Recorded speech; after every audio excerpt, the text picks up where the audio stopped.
It's waiting for only include the zeroed items, right? Check footboard and face and drainage bags. We're going to push OK, and now it's weighing the patient.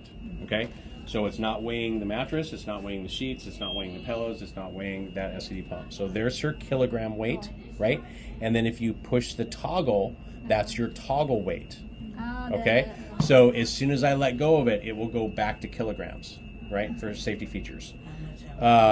If you like this one, then you can push save. If we go, oh, you know what? I didn't take that off, or I didn't zero it with that on there, or something like that. I can do a But when you zero, re-weight. it's already It's already going to take so. off there. So we'll just push save, and now the weight is saved, and now she should feel the mattress move slightly when it does that, because now it's setting up specifically to her weight. So this is really important, because if we have a heavier patient, if we have, say, a patient that's 300 pounds, the factory reset is 200 pounds. So it's not going to change that much, but when we have a patient that's 300 pounds on there, we want to make sure that there's additional air going into the mattress that will hold that patient up.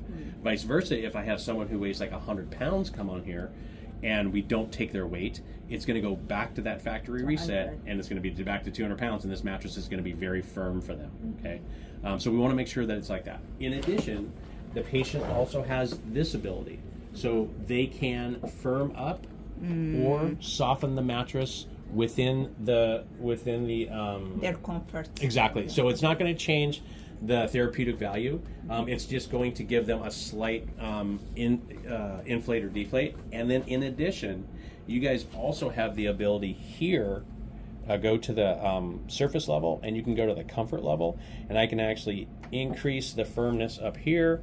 I can soften the firmness down there. So it's now letting out a little bit of, also it doesn't take it out of its therapeutic range. So this is another comfort, and obviously we want mom to be as comfortable as possible. She's got all kinds of different things going on with her body right now, so we want to make sure that she's as comfortable as possible for that, okay? Make sure that you guys do know that you do have a full chair mode. And so what this chair mode does is it raises the head, it slightly gashes the knees, and then it's going to drop the feet, right? So this is great for her to sit up. Yeah.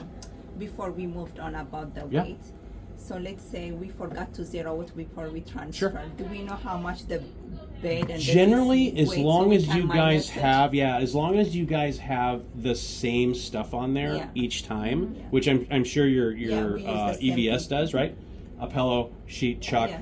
If you guys, your SOP is to have those on there, then it's not going to change that much. And realistically, our pressure redistribution has a plus or minus 5 pounds anyways. Okay. So in all reality, this plus that is probably about 8 pounds. It's not going to change that much.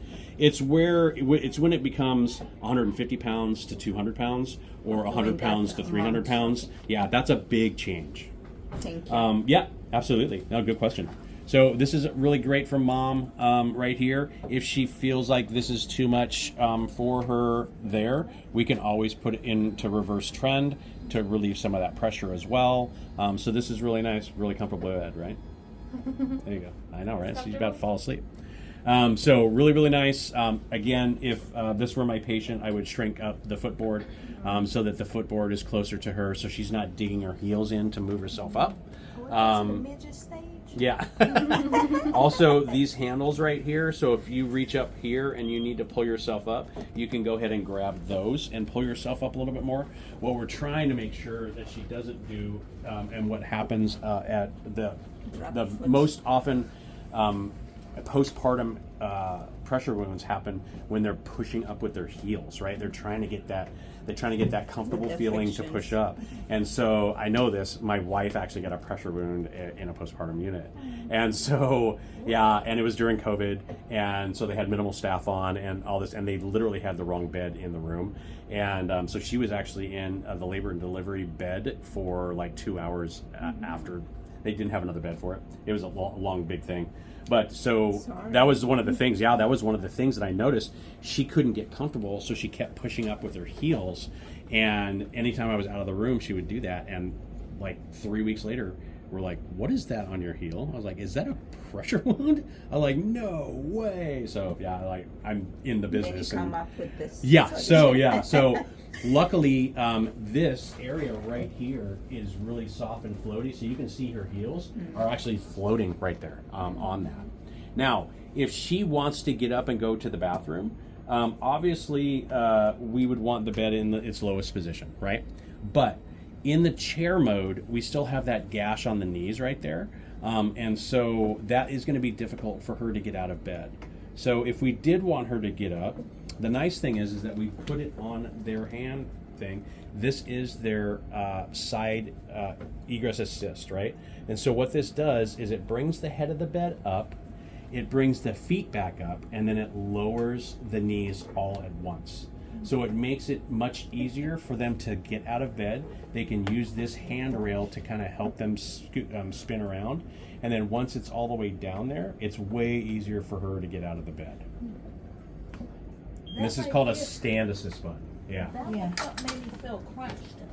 When you did that, if I had like a C-section, Yeah. that wouldn't feel too good. So if you need to, if that is the case, if mom only liked it like to there, if she said that's about as much as I can handle, then go ahead and lock that out right there so that it won't go any further than that. How do you lock it? So push the lock The lock and button. whatever you want locked out at the same time. So if I wanted, for instance, if I wanted the knees locked out, I just push the lock on the knee. If I don't want the knee locked out, it's going to be just like that. So now, if I do that, the head of the bed, This function is unavailable. it won't go up anymore. And so now she can go ahead and use this to kind of step out of the bed. So go ahead and grab onto that, and then you can use yourself to spin your legs around and whatnot. A little bit easier for them. They can hold on to this as well from the other side. But yeah, so the bed is quite low. It is lower than the VersaCare, which I believe is what you guys had before. Actually, the previous goes very low. This is kind of It's a little bit higher. Yeah. But as you can see, she has no problem sitting on the side of the bed with her feet on the ground. Yeah. So I just was dangling a patient to room 10, fresh C-section. It's been the second time that it happens to me. I don't know how to bring the middle edge like flat. The middle will be always deepen. I try to lower. Yes. So when I try to lower this This part, function this is is for the unavailable. foot, right? Yeah, this is for the knee. This is for the foot. Which button will control the middle part of This one. This one's Mhm. right. Yeah. So when I try to That's lower as low as it goes. It lows. Mhm. Okay. But Yeah, the- if I were for to some raise reason, it- if the foot of the bed was high, Oh yeah. how can we make it This flat? function Oh, to is make it flat? unavailable. Yes, the same level. Yep. So use this button right here. Oh, This button's going to flatten the bed out completely. Yep. So you can see the foot portion going down slightly. okay. So this Yeah, is- this is okay. your all-in-one leveling device right there. It's the patient laying level flat on that Okay. on the surface. Yep. Cool.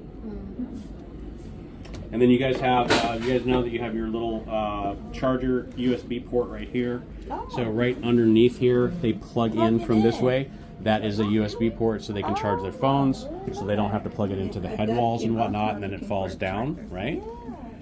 There is a little pocket on the side rail right here that will actually hold their phones as well, right there. So that is so that it doesn't get lost in the linens and all that fun stuff. So from here to here is about 2 feet. So if they have a 2 foot or longer cord, then that will work for them.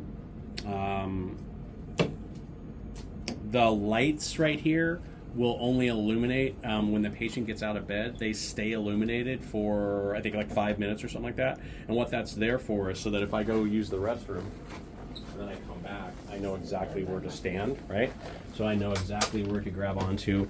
And also it gets me right where my hip indicator goes, right there, so that they don't just sit down over here. They sit down real close to this right here. So then I'm automatically right there where my hip indicator should be, right? There's also a light at the bottom of the bed, an LED bright white light, and that will also illuminate when I get up and out of bed. As you can see, you can't see it here, but you can see it a little bit. It'll actually illuminate. Yeah. After It about brights 5 up. minutes, it actually goes back down again. So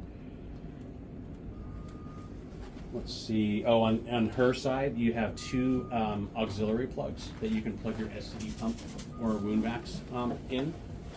So that's really nice Where for is you it? guys. So right there. Oh, Yeah. right here. Right there.